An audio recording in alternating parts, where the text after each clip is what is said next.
Ba-da-da-da-da, ba-da-da-da-da-da, ba-da-da-da-da-da, da-da-da, ha. All right, welcome to Ring of Fire. This is the podcast for doulas where we talk about tough topics and remind you to breathe through it. And I'm Emmy, the birth wizard. And I'm Alex Barr, and we have a very special guest today. Go ahead. I am Fabliana Burley. My handle is Bring the Babe. I'm a trauma-informed birth educator and doula. Yay! We're so excited to have you. And a big deal. Like, honestly, you're up there with like local celebrity for us. Like, yeah. Oh no. It's not a bad thing. I think both of us were like, we're aware of you in a lot of ways because like you have a big platform, and then it's funny where in these doula circles where you'll have a friend share something and you'll keep seeing the same people shared over and over again, and you're one of those. So whether I followed you or not beforehand, I saw your content constantly and I was like, oh my god, she's like a big deal. Yeah, and I make fun of Emmy all the time for being a local celebrity because I can't take her anywhere without anybody being like, oh yeah, Emmy, I know Emmy. Emmy and I talked about blah, blah, blah. And I'm like, okay. Like, that's so funny. I feel like she's a local celebrity too, because people are always like, do you know the birth wizard? And I'm like, I want to. I don't like know her, but I know of her. And so right. Like, oh, well, you're no one, so whatever. That's a sign that you guys should have already met and reached out to each other. And yes, I think that's part of the point I was trying to make, because I really admire the fact that you concentrate so much on trauma-informed care and in trauma, and the way that you do it is still lighthearted, because you and I both know this, when you talk about that kind of content, and the same with Alex, like that heaviness, it can become like really sad to like operate in those spaces. So I would love to know, what's your origin story? How did you get to birth work? Oh my gosh. Is it also a sad story? I hope not. No, it's not. It's actually there's some fire in the story, so I think it's a good story. Perfect place for it. Perfect place. So honestly, I grew up around childbirth. A lot of my family, I'm half Mexican. I know I don't look it, but Ditto. I love that. Like, there's just, it's not celebrated enough. But being half Mexican, like, I came from two completely different cultures. And I would say my Caucasian side, it was very like natural, unmedicated birth. Like, that was very much so that side. And then on my Hispanic side, it was very much so the hospital feel and the medicated. And so like I had like both worlds in my life, but I felt very comfortable with birth. I had been around birth. It had never bothered me. And so whenever it came time for me to give birth, I didn't feel any nervousness. And I ended up delivering in the hospital. I chose that route and I was so excited. But a little backstory, I am not qualified, for the epidural. I cannot receive an epidural. I cannot receive spinal. Because I was in a car accident at 18 where I was ripped in half. I ripped a vertebrae in half. Oh my God.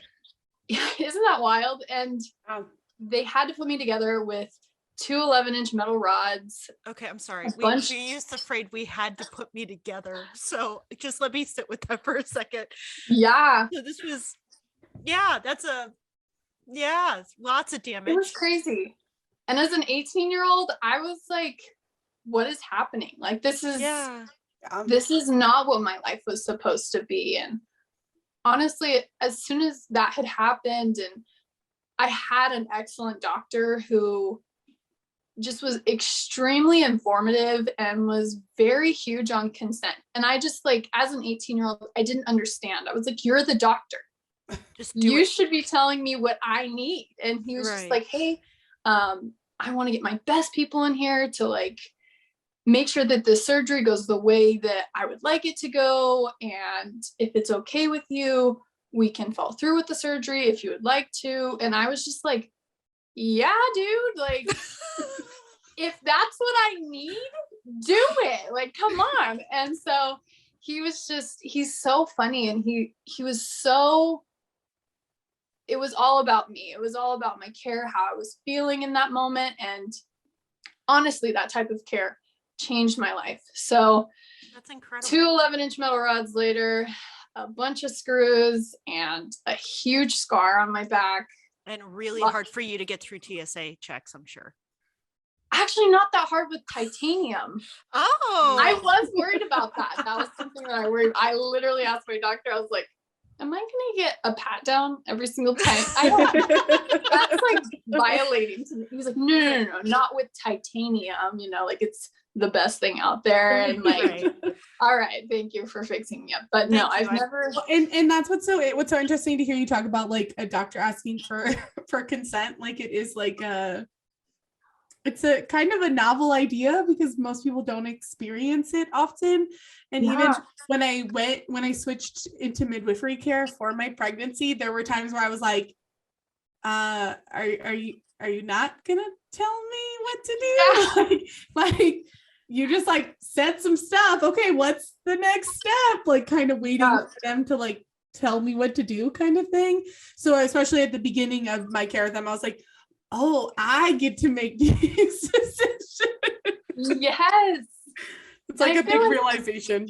Yeah, it's not talked about like at all, like just like how even like invasive that feels. Like what makes you think that I am qualified to make any kind of a decision? And honestly, that was just like my first taste into that type of care. That's a pretty major taste, dude. That's a pretty major taste. Oh, totally. And looking back now, like he tried to leave space in between my last 2 vertebrae so that I could receive an epidural, but whenever I ended up showing my x-rays to the anesthesiologists, they were like, yeah, no, we don't even want to mess with this. So it is IV medication, unmedicated, or general anesthesia. Wow, fun. And I was like, wow, that is really 0 to 100. Like, yes. So did that inform your journey once? I'm assuming you've had children now. Did that inform your journey before getting pregnant, even of like what kind of care you sought after versus like you didn't? Definitely. I would have to say that because I felt so comfortable with childbirth and I had seen it in the hospital and I had seen it in a non-hospital setting, like in a birth center, like I felt comfortable with childbirth enough that I didn't really think twice about it. I was just like, okay, well, I just have to go the unmedicated route. And I didn't educate myself as much as I wish I would have, but I was extremely educated about what my options were with comfort measures. I actually unknowingly trained my husband on how to be a doula. And I love that. It was the best thing. Seriously, he is such a daddy doula. Like he is my coach. I love that. I've never had a doula just because honestly, he keeps me on the straight and narrow. And I can genuinely say that I've had 2 unmedicated, pain-free births. Like incredible. It's been crazy. Like if you would have told me that, like, especially right after I broke my back, that like, hey, you're going to have 2 unmedicated pain-free births, I would have been like, wow, what are you smoking? Because that is not true. It can't be true. Right. And so that experience what led you to like birth work? Definitely. Yeah, definitely. Because I had learned so much from making my husband a doula, I was very attracted to that type of an experience, like understanding that, wow, there are actually things that we can control in this environment that will make it easier for the birthing person. And that like blew my mind. I was like, everyone needs this. We need to tell everyone. That's how I felt. I love that this is a through line with so many of our guests when it comes to birth, and like literally that, like, I have to tell everyone. Like they all have this inner mechanism that's like, I have to spread the word. Like they become into missionaries almost, like apostolizers of like, let me tell you the truth. Let me show you the ways and all of that. So I think it's, oh my gosh, everybody in my life could tell you about like the maternal mortality rate and like my mom's like doulaing her friend, like Alex said that maybe you should research this and that. That's so funny. That's how it is with me too. Everyone around me is like, yeah, and did you know this? And I'm like, yeah, I love that you share that. Like my father-in-law loves to share. My second birth was a home birth, and he loves to share facts about that with other people. And he's such a, I don't want to say structure. He's just like, he's the type of person that like enjoys structure and like there is a way. And so like for him to like step out of that to be like, hey, and this is safe too, and this is how this works, it just like feels so good to me. I love it so much. You added nuance into his life. That's pretty cool. Yes. That's a pretty powerful thing to point out Yeah, to I yourself. love it. So you made your husband into a daddy doula. And then was it between your first and second birth you decided to go into it, or did you have to ruminate on it a little bit longer about going into this work? I did have to think about it just a little bit longer. I had been interested in doula work ever since I was like 18. Like, oh wow. I had literally just like dreamed of being a doula. Whenever I first moved to Arizona, I was like, and this was before I was engaged or married or anything, I was just like, oh, how do I get into this kind of work? Like, especially with not having had children. And like, I've always been passionate about childbirth, but I didn't know how to go from A to B, if that makes sense. That makes sense. And so with my second birth, I got to experience the midwifery model of care and how much more that brought into my life, and like just seeing the difference for me and seeing like the difference between the care and like how different the care was.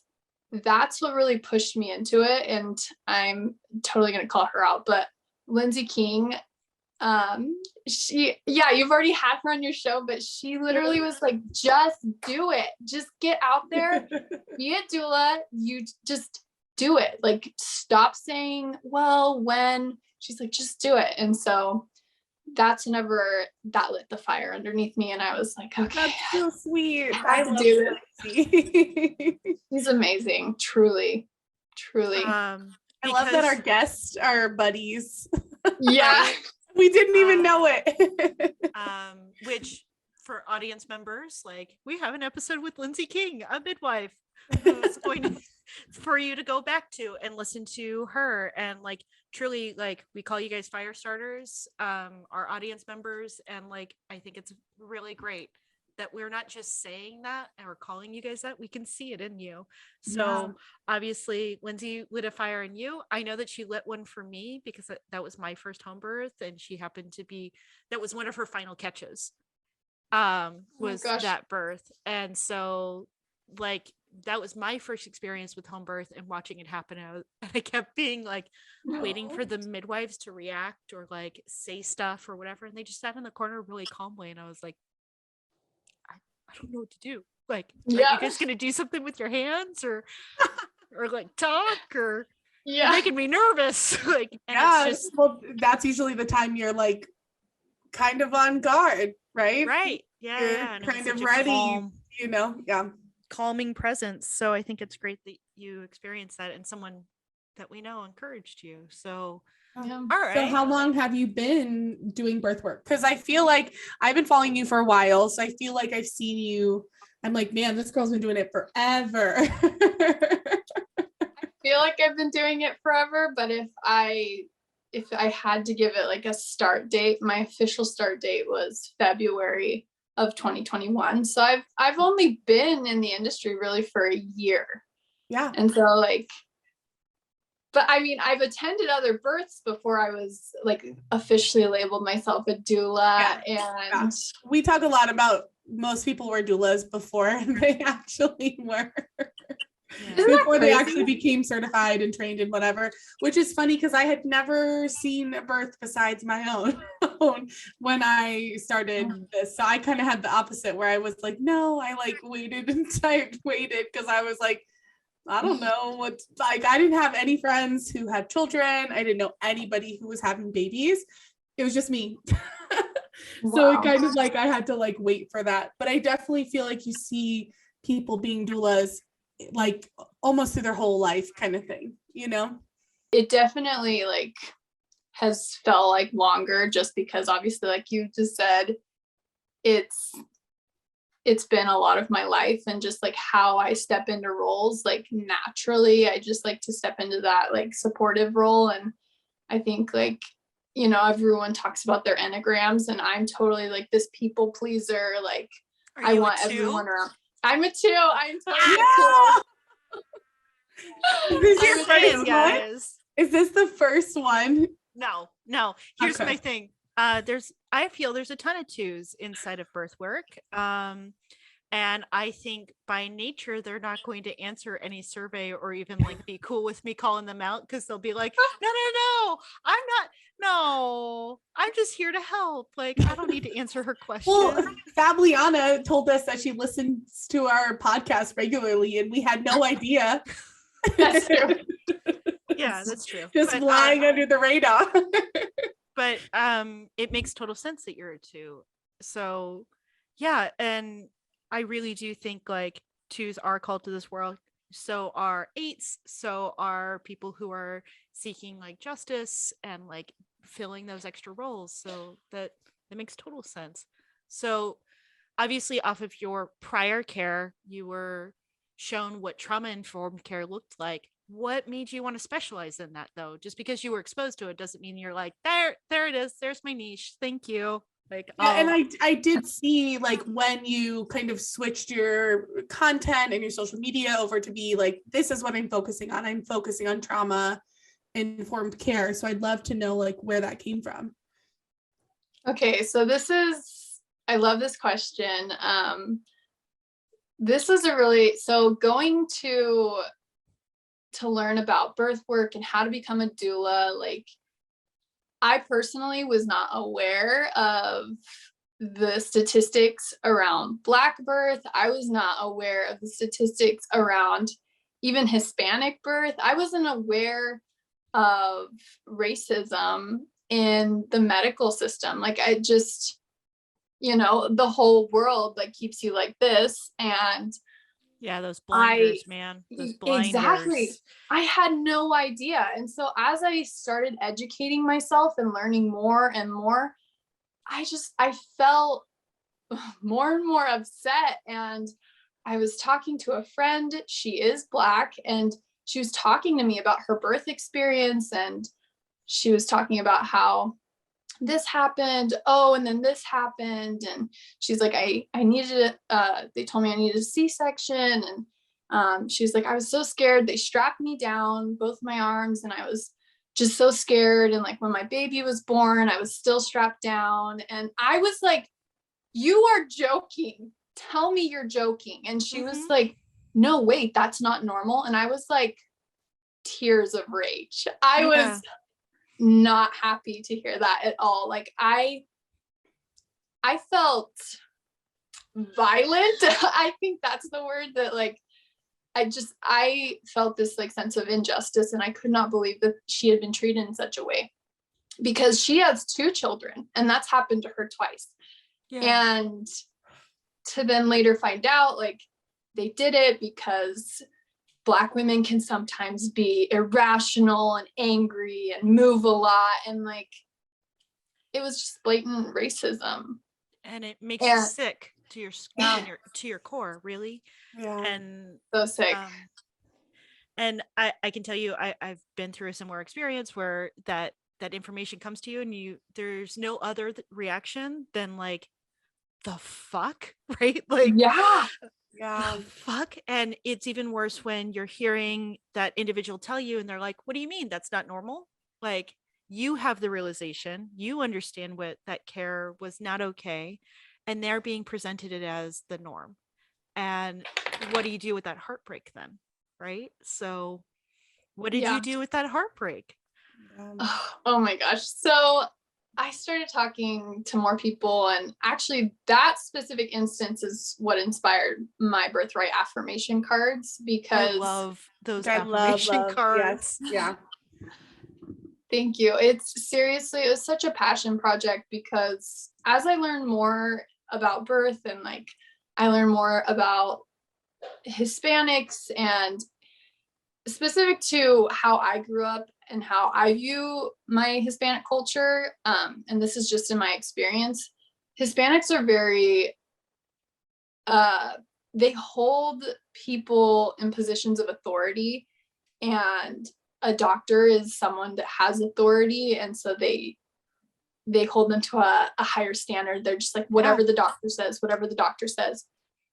And I saw such a difference in, like, I talked to my family members. There was such a difference in the model of care, high cesarean rates on my Hispanic side of the family. Almost all of them had cesarean births. And did you find, because I found it in my own family, if they were more white passing, different treatment was given to them versus not? Yeah, absolutely. Absolutely. And it's so shitty when you realize, like, oh, there was a pigmentation issue. That was it. What better way to literally see the racism in front of your face, right? To see like how different they were treated just because of white passing and not. But honestly, what pisses me off is that, like, I literally, it's been in front of me and I just wasn't paying attention. Like, it literally takes you like hyperfixating on something to like even realize how crazy things have gotten or have been. And because to me it was new, but whenever you look at the facts and the statistics, it's not new. Well, and that's what's so interesting is that's why I find like it does feel like I feel that like, oh, I have to tell everybody when it comes to this stuff, because people literally don't know. We don't talk about birth in that way. If your friend had not shared how she had been treated, you would have had no idea that she was treated any differently. And maybe she would have never known that either. And so that's why I feel like it's so interesting, because how can we see these patterns and acknowledge them and the general public know that this is what's happening if we're not having these conversations?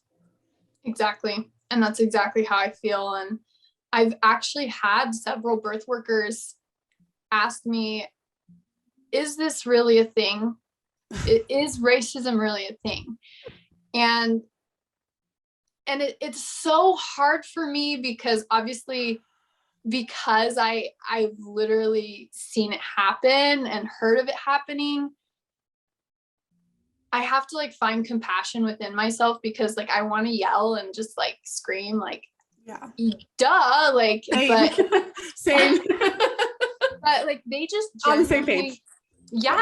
But they don't know. And it's just, and I think that that's like the conversations that we need to be having, and like talk about it extensively. Like, don't even say yes and then like move on and like move past that. Like, no, this needs to be something that we are actively talking about and actively being aware of. Like, the awareness is so important. So important.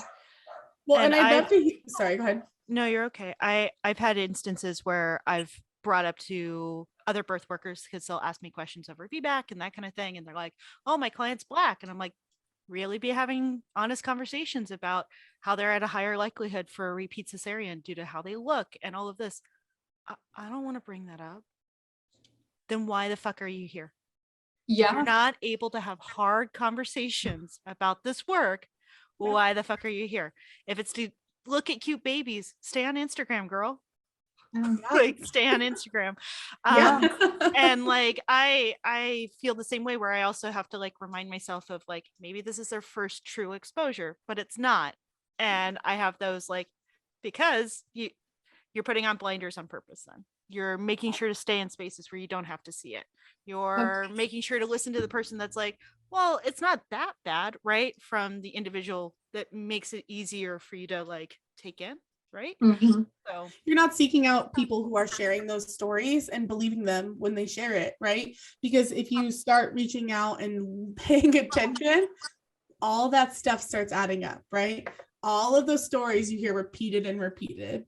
And you're like, okay, there has to be some truth to that, right? Like, if so many people, so if people opened up their worldview a little bit and were more like, paid a little more attention to that, they would see it, you know?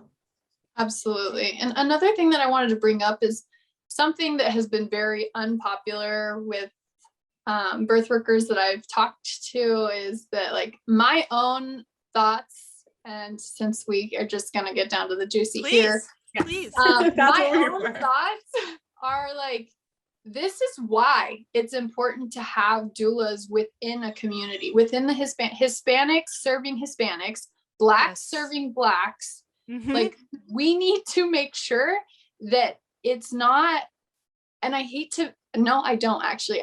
Please don't.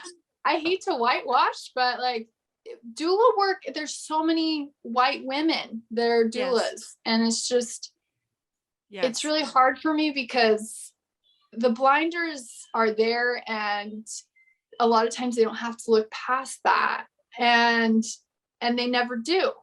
And so like, are our clients truly getting the best care if they are outside of the Caucasian race? And like, that's a question that I have to like ask, is like, as a Hispanic, like, I feel comfortable in a Hispanic space. I understand the culture. I understand what is okay, not okay, what like the procedures are within the culture. That's my own opinion. And like, that's why whenever you interview clients, it's like important to me that we talk about cultural things. But like, truly, I've even told my friends, like, we need more Black doulas. We need more Hispanic doulas. We need more Asian doulas. We need doulas within your own community, because there is no possible way that I can understand to the extent that I need to understand. And if I am the last string, I will absolutely be your last string. But that's why I push that, like, we need to bring in doulas from the Black community, the Hispanic community, the Asian community, all of the minorities. I'm going to look up the stat right now, because I actually have it written down somewhere, of the breakdown of, so it's 66.2% of birth workers are white, 13.8 are Hispanic, and 12.2 are Black or some other ethnicity. So you're getting it squished in there. And that's those kind of stats you have to look at, of like, what kind of care is being given across. Because if you, and I'm going to put it this way, because again, we're going to talk real here. If you're choosing the blinders, because that's really what's happening, choosing the blinders, and you're giving care to someone who does not get the choice to put on blinders. How good of the care are you giving? And if you're not willing to learn the context or the history or even the oppression that's going on, and you're like, oh, but it's a hard conversation, again, why are you here? Well, and really, how safe are they going to be with you? They're not going to be safe. You don't have that context. You don't have that understanding, especially if you have these blinders on. How is that client going to be safe with you? Right? You're supposed to be keeping them safe. How can you do that if you don't have that understanding? You know, no, I totally agree with what you're saying. And I think it goes. I love it. I love hearing the fire. Right. And I think it goes into something Alex has literally in her doula tagline of intersectionality, right? And so us being aware of those intersections and how they come to play, because they might be a pregnant person, like who identifies as a cis female, but that doesn't mean that there's not other stuff at play that puts them into different dangers or different zones that we have to be aware of. And if we're not willing to have those conversations, how can I protect them or lead them to a better provider for them or whatever it may be? Yeah. Or even realize when something was racism or something was harm, right? Because that is the thing that I find mostly with white people, right, is that they just don't realize that some of that stuff is harm, right? Like the story you told about your friend being strapped down. Some people would never even think twice, like, oh, that's weird, or oh, maybe this is why, kind of thing. Because unless you're open to that and realizing that, you know, it's kind of like, okay, maybe that's the way that doctor did it, right? They're not going to look further into it. They're not going to say, oh, maybe this was harm. You know, maybe this was trauma, kind of thing. Maybe this was a violation of someone's rights, you know? It's such a passion of mine that, like, let's keep moving forward. And I can't, oh, it's so hard for me, just like knowing how many people, because they don't feel like they're there yet, that they'll just like shut something out. Like me using the term birthing person bothers a lot of people. And I'm like, well, it's the correct term. This is the term that we're using. Yeah. And this is me not leaving people out. And they just can't understand. They don't understand. They don't want to understand. Yeah. And honestly, like, again, like when you're in this work and you're pushing for rights in the birthing space, like if you're not pushing for all the rights that you have, like what's happening here? Like what are you doing? I don't understand. Well, what they're doing is fighting for the rights of straight white women, right? And not everybody who would be in a birthing space. That's ultimately what it is, right? That's it's clear who they're fighting for, and it's not anybody who's marginalized, you know? Well, there's no room for selfishness in birth work. Like that's what, like, can you say that again? Can you say that again? One more time, please. Say that one more time. There's no room for selfishness in birth work. None. If you're here to serve, then you're here to serve. And if you're not going to serve a select group, then you're not here to serve. Wow. I love it. Yes. Yes. Absolutely. Ooh, and flipping that up. Don't worry. And what a fantastically like two thing to say as well, like going back to your Enneagram, that is such that goes to that like core, right, of being a helper and being a supporter and being an advocate. And I think it comes to like what a doula is for, right? Like, yes, what is our purpose, you know, and why do we feel that we need to be hired? Right? It is to serve, it is to help, it is that to offer that selflessness, that kind of thing. Yeah. So do you as a birth worker then work primarily with the Hispanic community, or because kind of like myself where you can sit on both lines, you work with both communities and bring awareness to both communities of what your hopes and dreams are of what the future looks like? How does that work for you? Honestly, right now, I want to work more with the Hispanic community. I don't feel like I work with them as much as I would like to. And I think that there is this drawback because of what I look like and like, does she really understand the culture? And like, I can completely understand that. And I do not fault anybody who thinks that about me, but I think that it's also the way that I'm presenting myself. I don't really present myself as like, I'm not speaking Spanish as much as maybe I should. Like I think about all the time, like, yeah, all this information that I have is really great. Like, I love that I'm posting it, whatever, but I'm not really making it available to a community that I'm a part of. And that community could possibly not be bilingual in both English and Spanish. Like maybe they are just solely Spanish speaking, and I have that power and I don't feel like I'm utilizing it. And so part of me is like, okay, how do I get all of this to come together, and how do I make sure that I am speaking to both communities, especially since I do have an influence in the Spanish community, because I've lived within that community. I love that community, and I do have a lot of family in that community. And so it's just finding out the logistics of like, okay, how do I make this happen? And I think that eventually I'm just going to have to make sure that I'm producing it in both English and Spanish. And that way it's making it available and also known to people that I am Hispanic, and that I am bilingual, and that I am a tool that they can absolutely come to or ask questions to. Because I don't think I do know some, but there are not a lot. Just like the statistics you're reading, there are very few birth workers that are teaching in this community. Yeah. And I find it very surprising because, look, I didn't grow up speaking Spanish. My Spanish sounds like Selena, where I'm like, bueno, right? Like, I would not be able to support somebody in Spanish, especially in a hospital setting. I could order myself a really great drink and like work the back of a kitchen, right? Like that's what I can do.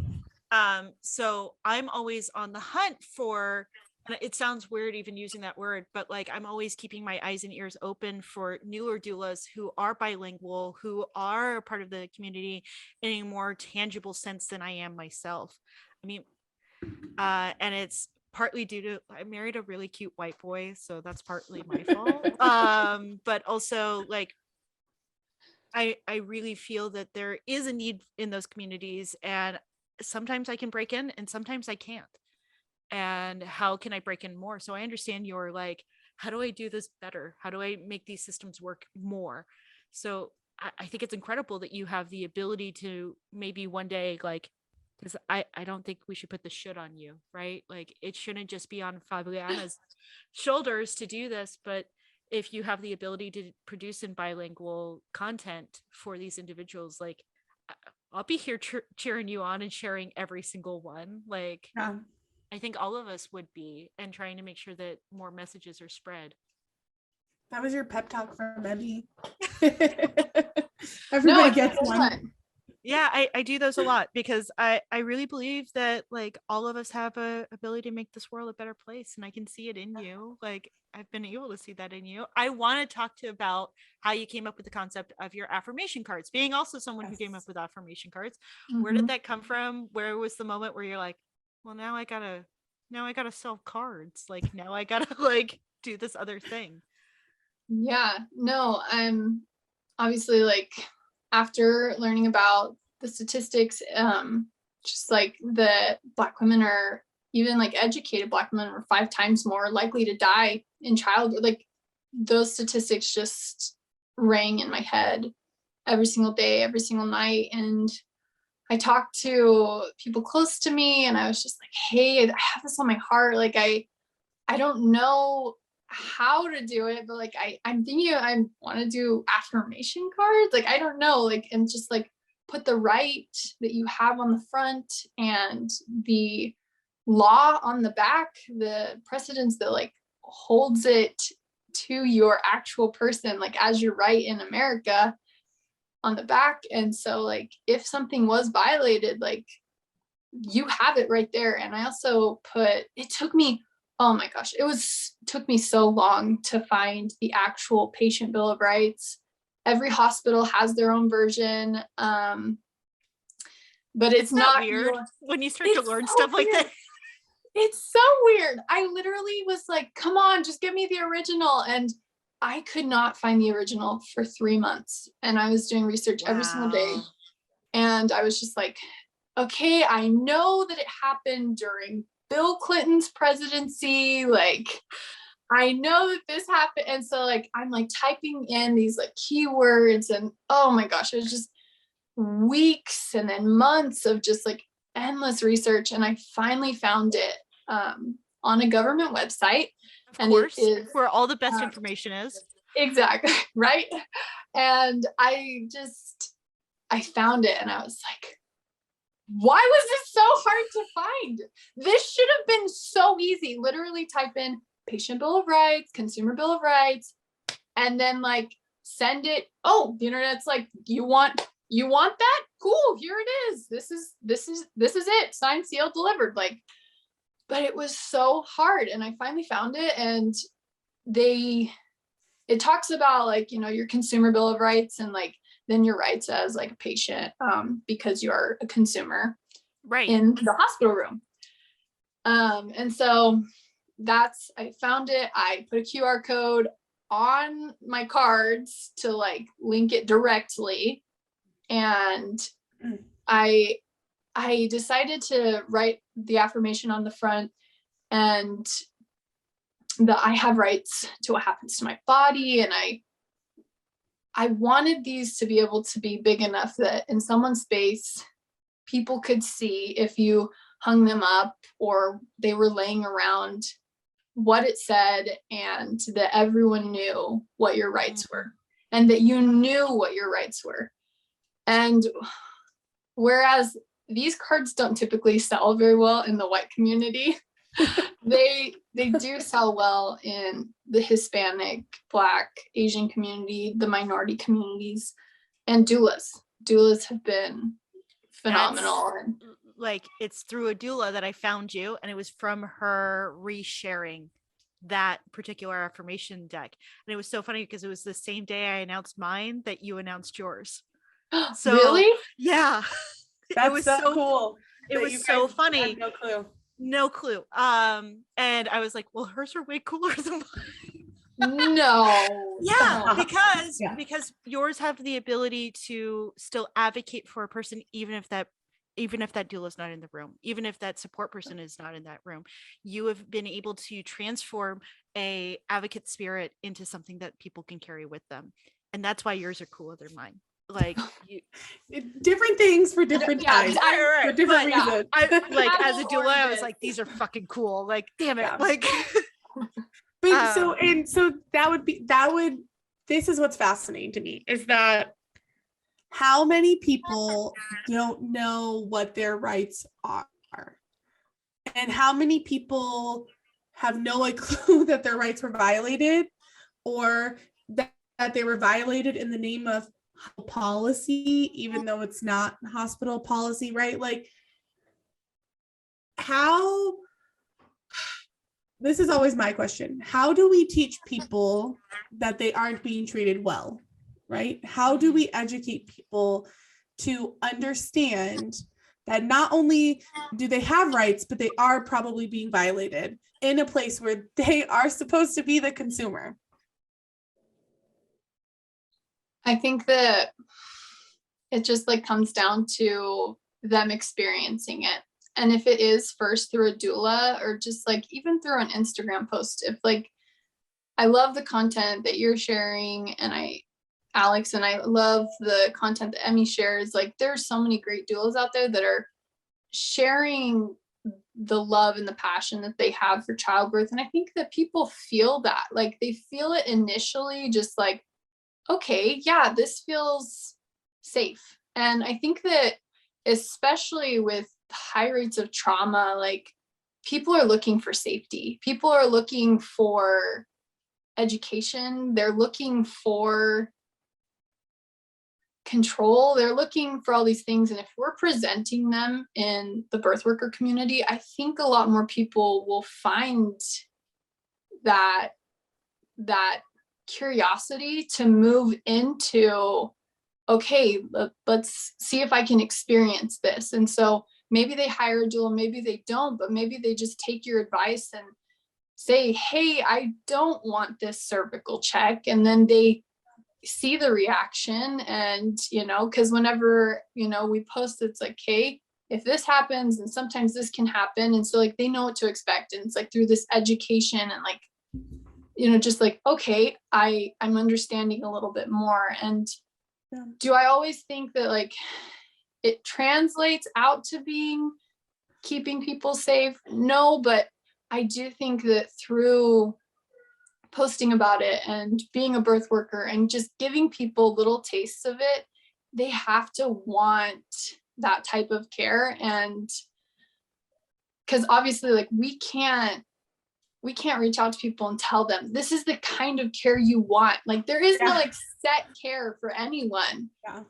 But finding people in the birthing community that they want to hear from, I think that creates a lot of thought-provoking things. And when their curiosity is piqued, they will start to move in that direction. And like, once you like say it enough times, they're kind of like, okay, this is truth to me now.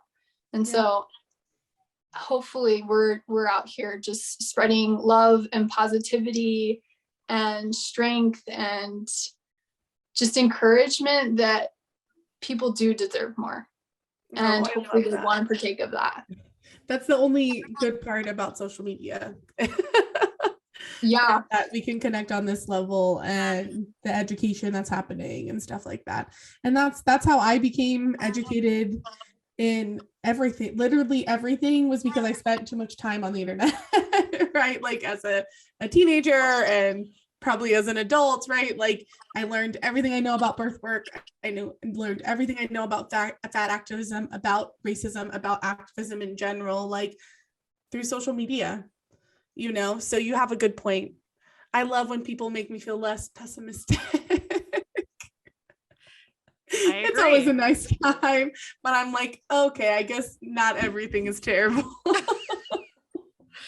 I agree though, like there's so much power in just like sharing the message, and people forget like how much can happen by just passing a pamphlet, right? Or like a little piece of information, like out of Thor Ragnarok with Gorg being like, I have pamphlets, we're going to start a revolution, and it's just the one guy starting a revolution with a pamphlet. But that's all it takes, is one post for one person to be like, oh shit, I didn't know I could ask for something different. I didn't know someone could listen to me and I'm the consumer. Like that changes everything. Like just that little bit of inspiration. And that's all it took for me to have like seek different care the next time through. But I think that's a really important point that you made, that social media, like just one post or just one moment of them interacting with that information and that like planting of a seed, being like, oh wait, oh my, like maybe it can be different. Maybe I can be treated differently and possibly not have to recover from my birth, like mentally, physically, and emotionally. Oof. Yeah. And how you were treated in your birth and things like that. And it's very interesting to hear that from you, from Fabliana, because you do have kind of like a bigger following. It's obviously not just all birth workers, you know, like you obviously have amassed some following of like normal people, right, who are hearing your messages and hearing, you know, how you talk about trauma-informed care and things like that. How do you feel about having a larger following would be my question. Honestly, it scares me. I enjoy leading, but I don't enjoy feeling like I am not the qualified leader. Like I literally just got into birth work a year ago and my platform blew up, and I love that they've found something in me, but like I just find myself questioning a lot of times, like, am I the most qualified for this? And it's taken a lot of affirmation from my husband to be like, you are, like, because you show up, you are. Yeah. People are You're showing up, people are listening, people are there. You're absolutely the person. Otherwise they wouldn't be there, right? Exactly. But that's really hard for me. I just like, I have imposter syndrome all the time. I'm like, I think every birth worker has imposter syndrome. Just saying. I have not heard yet a birth worker say, I got it, I know what I'm doing, no second thoughts, nothing. I've never heard a birth worker say that. Well, that makes me feel a little bit better. Makes you feel better. It's true. Every single one. And I think imposter syndrome comes from a good place. All of us are thinking like, how much impact am I making? How can I make the most impact? Am I even qualified to make that impact? Those are questions coming from a good place, but not confusing that anxiousness with the good work we're doing, right? And like the trajectory we're going in. And that's usually how I like talk to people about it, because that's how I talk to myself. Would it be better for you to stop because you're not qualified, or are you making an impact and you are changing things?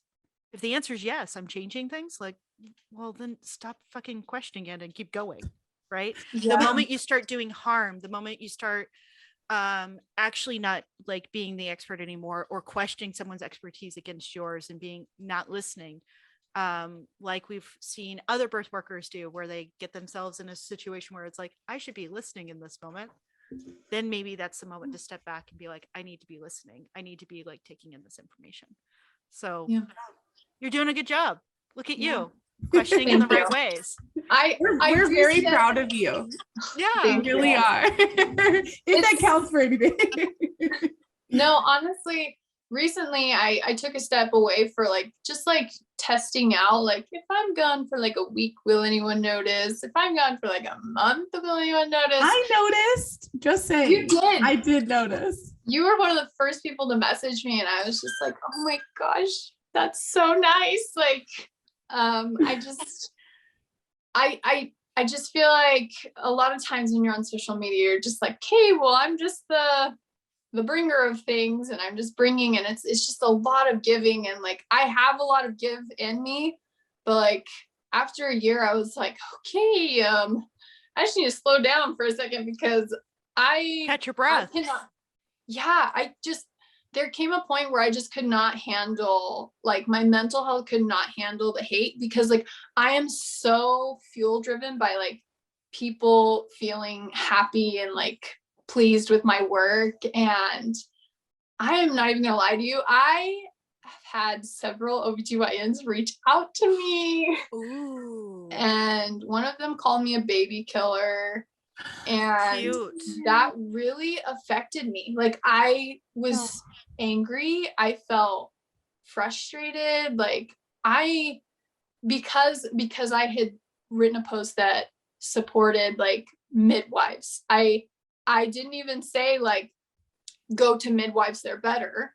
I just was stating like the facts, like, hey, if you want an unmedicated birth, low intervention, then you might look at this model of care and see if it's right for you. And if you don't, then look at this model of care. And because I had brought up home birth being an option that people have, she felt like I was a baby killer and that I was promoting baby killing.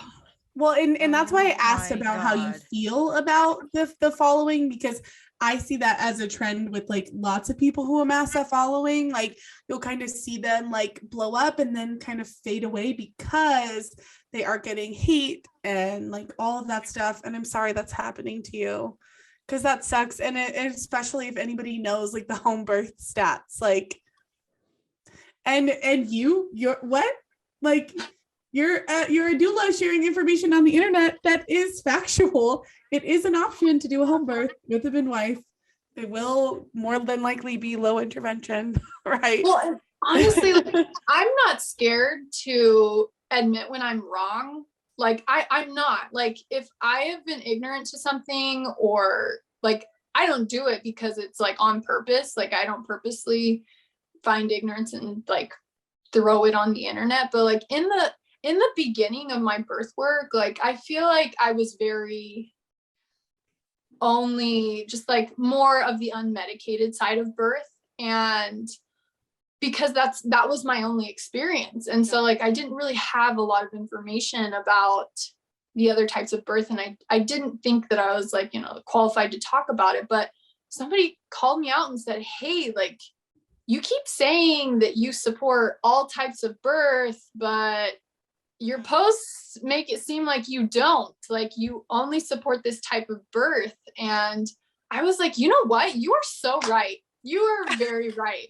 I cannot say that and it be true. So that's whenever I like took time and I reflected, and I was like, what do I support? And so I was like, no, I actually do want to support people in whatever range. And that's whenever I did that poll on Instagram that was like, have you sustained any type of trauma in your life? And I had thousands of responses, and over 80% said that they had sustained trauma. And I was like, oh my gosh, like, and these are people that are giving birth because they're following me, like, and so like, these are people that have trauma and are going into childbirth, possibly carrying that with them, possibly. And I have my own experiences with like trauma, both like physical, emotional, like I have my own experiences, and to like know that, oh my gosh, I know how much work I had to do for my own births to be able to have a good experience. Because birth will bring out all of the worst. All of it. Yeah. All of it. And so I was like, you know what? Like, this is such a high percentage. And I don't know any birth workers talking about trauma-informed care. And like, and not that I'm the most qualified. I would never say that I'm the most qualified, but I am qualified to say, like, I have done my own work in my own births to resolve trauma and make sure that it did not enter my birth space. My providers always knew that it was extremely important to me that there was consent involved, because I do have control issues. Like, if I am not in control of something, that will cause me to start panicking. And so like, everything was always consensual. And so because I had made this plan with my husband, with my provider, with the people in the room, like with whoever I invited into my space, like they knew what my best coping mechanisms were. They knew what things that might trigger me, my history. Like, I made sure that there was a plan in place that trauma would not be triggered. Yeah. And so that's whenever I was like, you know what, like, we need a birth worker to start talking about this, because like with the high rates of trauma going on, just even within the community that I have, we need to start talking about this, and we need to make sure that people understand that there's a process to this. 100%, because I come from a background of like trauma-informed care, and like trauma happened to me where I had to heal from it. And I've been very open and honest about that. And it was a long, yucky journey. Like, it's so much easier not to do it, but it's a long, yucky journey. And so when I talk to clients who mostly have birth trauma prior, it's open, honest conversations. And I'm very big of like, I'm not a trained professional. I've taken a couple courses. I got a couple of things, but not enough to be able to cure your trauma. What I can do is I can help mitigate the risk of it happening again. These are the things that we can put into place. But even those systems of what you were talking about, of like those open and honest conversations of, this is what's happened to me prior, this is how we can help mitigate these risks, does so much for your team and does so much for yourself.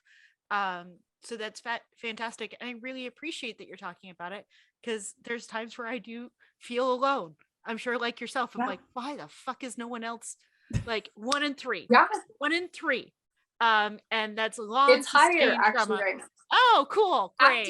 After the pandemic, like I think don't quote me on this, but like, I think I just saw the statistic that it went up to 7 in 10 during the pandemic because of the things that were put in place. And so it's actually over the last 2 years increased. And that's what's really scary to me, is like, we are increasing because of like events happening right now. And like, we have to talk about this. Yes. Why do you think people are afraid to talk about it? Do you think it's just talking about trauma in general? Like, even talking about therapy is still a novel idea to most people? Is it just, we don't talk about it enough?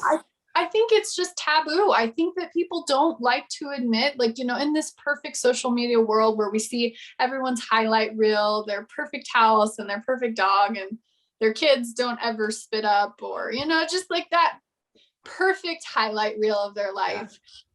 no one wants to admit that, like, hey,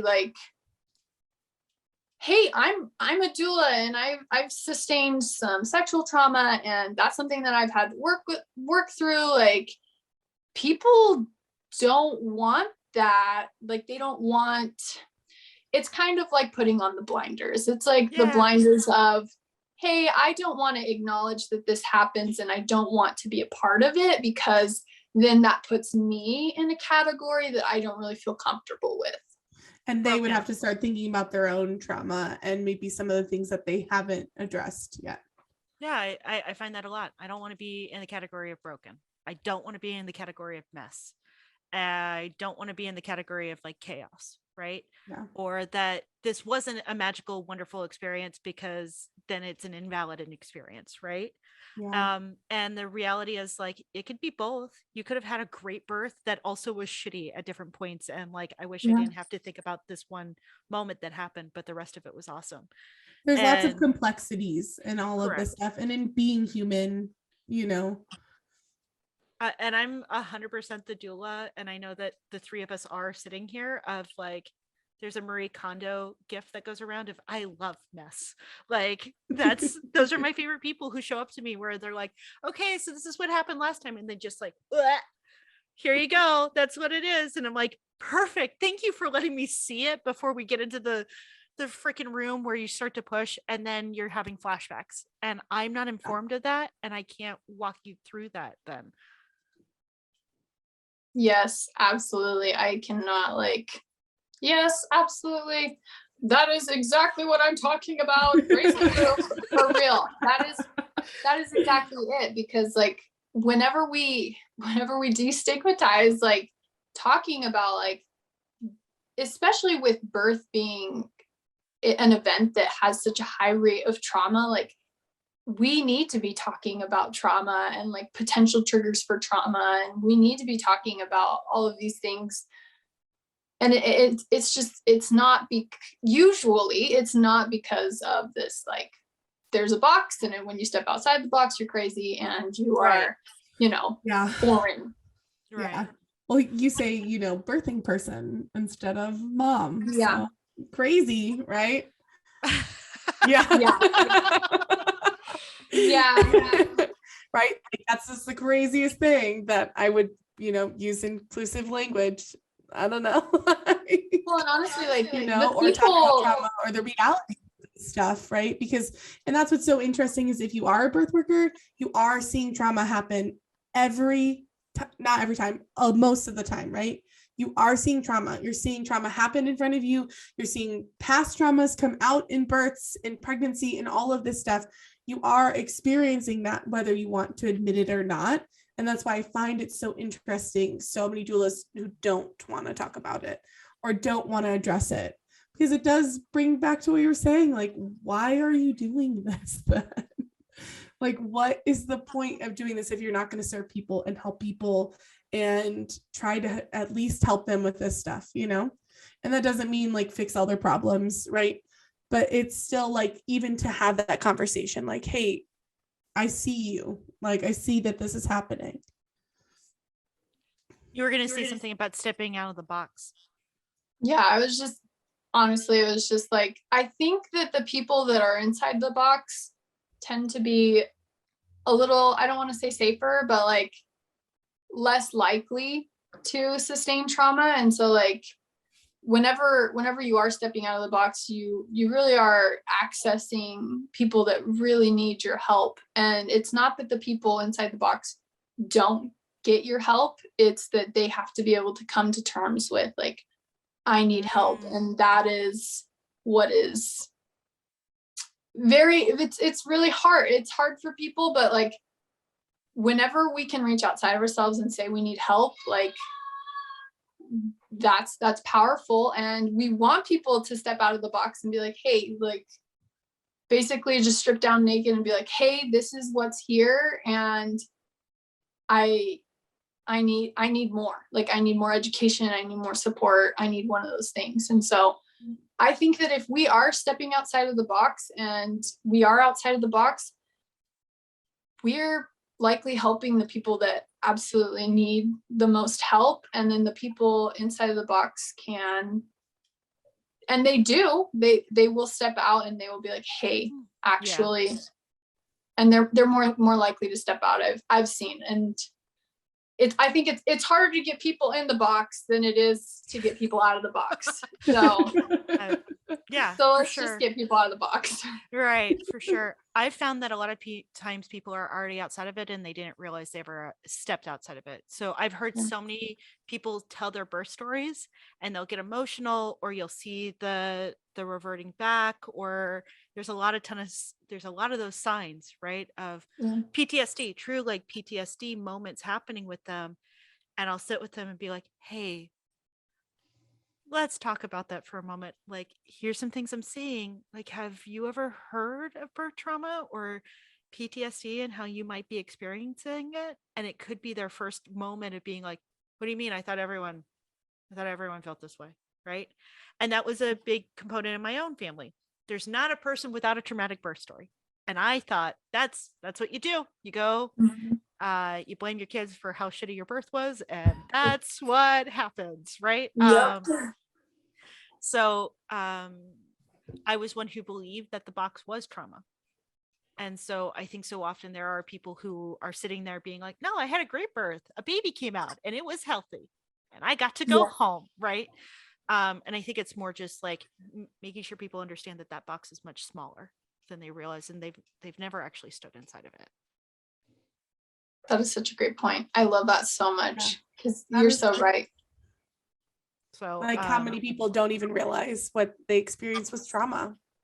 Like your friend, going back to the beginning of the episode, like your friend who was like, oh, what do you mean? Like, as a doula who specializes in trauma, what would you tell other doulas of where to receive that information, or like who have you reached out to where you received like extra education or like insight or any of those things? Because I'm sure someone will listen to this and be like, fuck yeah, let me do it. Like, how do I start? Now what? Yes. No, I'm so glad you asked that question too. A resource that I absolutely love is, and I tag her all the time, she's at Learn About Trauma on Instagram, and she is a therapist and she deals with trauma specifically. And she talks a lot about, she has a lot of answers and she shares it freely. One of her most recent things was talking about bilateral stimulation in your brain and how that can help us process trauma. And it's essentially using both sides of your brain. Like whenever you're alternating the sides of your brain, you can do that through walking. You can do that through riding your bike, swimming. There's bilateral music that you can listen to help process trauma. And it just, like, whenever you put your earphones in, it'll there's like two different things happening in the different earphones, and it helps your brain kind of just like process trauma. And she talked about how important it is. And also I learned that, like, and maybe this will blow your mind, but it blew mine. She shared that is it EDMR therapy? Yeah. The light therapy, it has this, like, 3 90-minute sessions has an over 83% success rate. What? Yeah. You're telling Isn't that crazy? Like, it's so cool. Actually help people that have PTSD and like trauma symptoms. Like, there's actually tools out there for you to get help, the help that you actually need for your brain to be able to process it and to digest it and to put it in the past. Because like whenever your body's acting like it's in the present, like, oh my gosh, I'm in danger, oh my gosh, I'm in danger, and then you have flashbacks and your nervous system is that's where talk therapy is not going to help. So it's cool to have other options. And I don't think people know a lot about like the different types of things you can do to get treated for your trauma and stuff like that. And trauma therapy is still very new, like extremely new.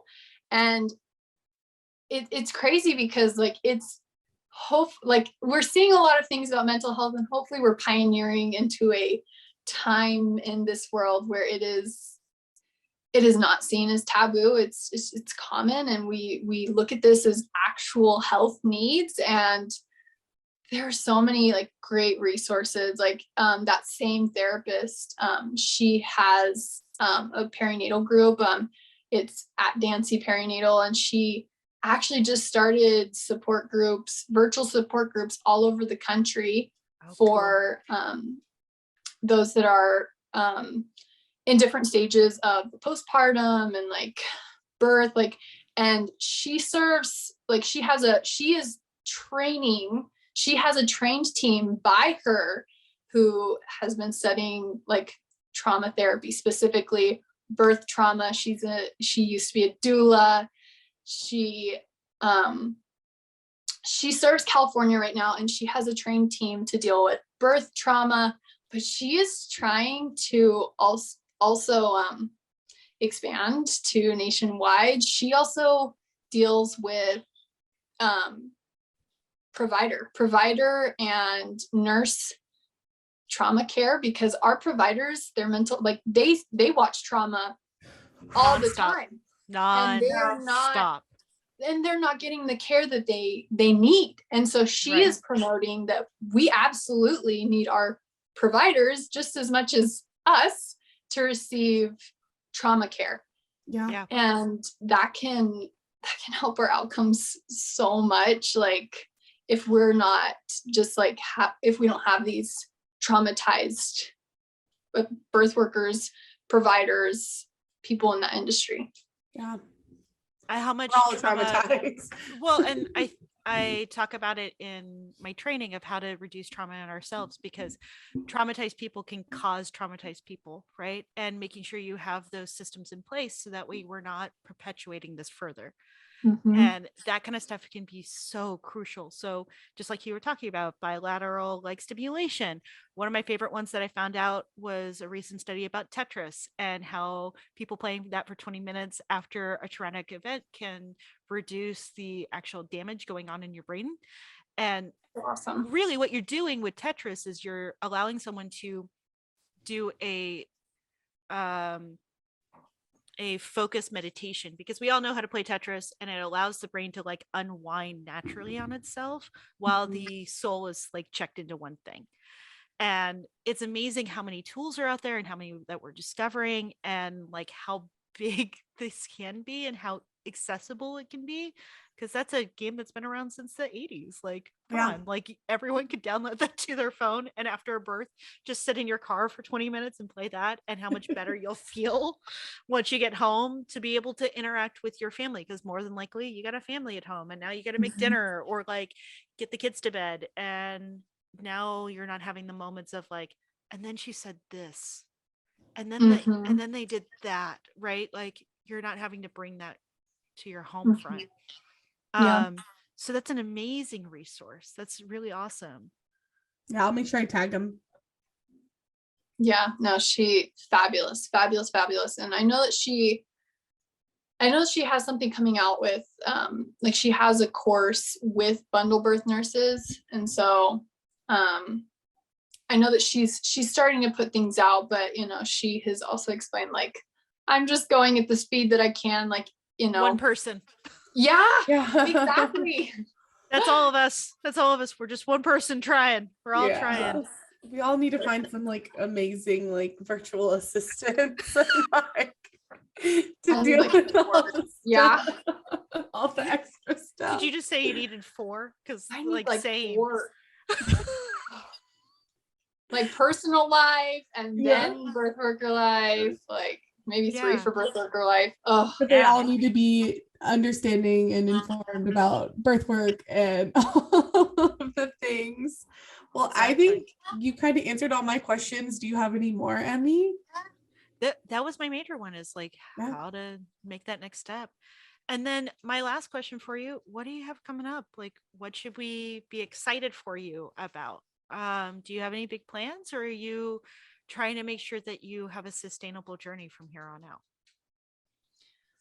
Honestly, I have crazy dreams. I love that. And whenever you speak your dreams, then you kind of speak it into like the reality of like, okay, well, this is on her mind. But honestly, I hope to make my content more accessible. It's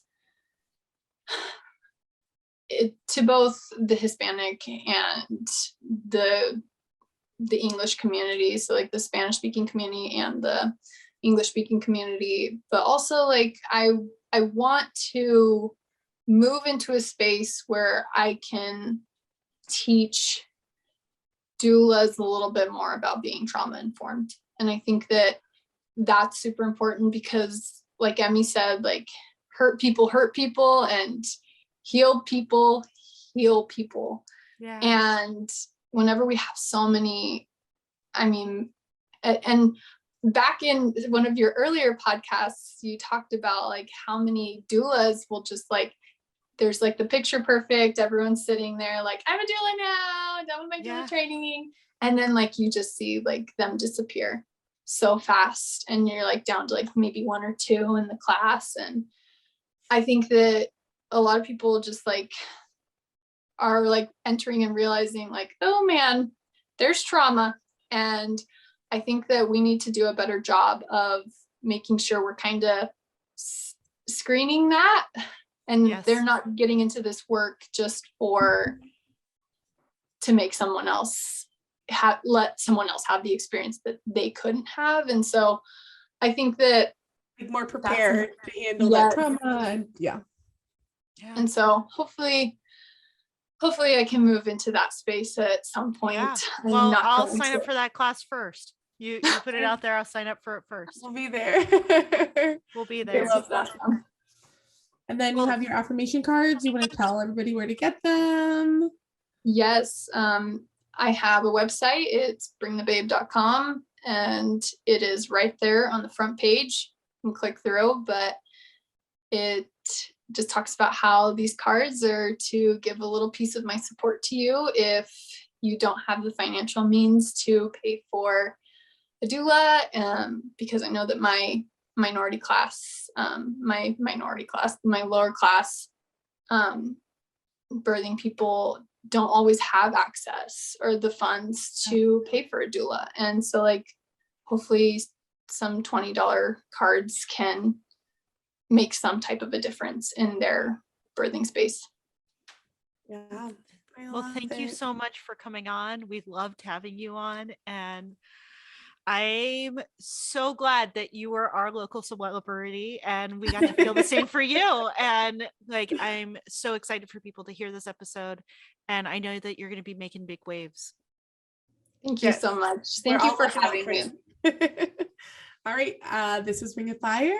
I'm Alex Barr. And I'm Emmy the Birth Wizard. And this is our wonderful guest, Fabliana Burley, birth worker.